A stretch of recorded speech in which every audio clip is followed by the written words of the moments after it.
the roles of food service can be quite large. What you do for not only the building, but also the community at large, and how it integrates the community with the hospital. My previous director always said we were going to draw them in with food, because that was one thing we did excel at. And Right. so he used every opportunity to promote the food side of it to get people in the door. Right. And we are the second largest employer in the county, so I mean, we already have a large kind of captive audience. Right. And of course, when you're a patient or in there for a procedure, another captive audience, and then that reputation just continues to grow. Right. But it became almost a necessity in a lot of ways too, because there weren't places for people to go eat. Sure. Or, you know, we expanded to a Sunday brunch because their only option in the community was Pizza Hut. Right. So and we just kind of adapted to what the needs of the community at that time were saying. Right. Right. And same with the catering. We did that because there wasn't anybody in the area that was doing it. Now there's some businesses that are doing it, so we've stepped back Right. and pulled back into doing what we do good, which is the patient care. It's a hard balance Yeah. too, especially when you've got that many moving parts. Yeah. You know, in your kitchen, if you're doing all those different things, the catering, the doctor's lounge, the patient care, the retail.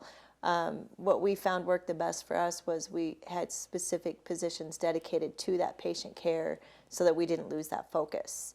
And then that's a good point. and the constant, you know, auditing on those trays, making sure that the audits for the scripting are being done, that the people are following our protocols, and that those trays are going up there. And then keeping your thumb on that Press Ganey, seeing what our patients are saying, you know, helps us catch it before it became a problem. Right. And we could always tell when we ran short-staffed and everybody was kind of spread a little thin, because my Press Ganey scores would drop down because we were trying to take too many trays up at one time instead of spicing them out appropriately so those temperatures held. And you could almost every time my Press Ganey dropped, I could go back and look at the amount of overtime my staff was working and see where that balance was slipping.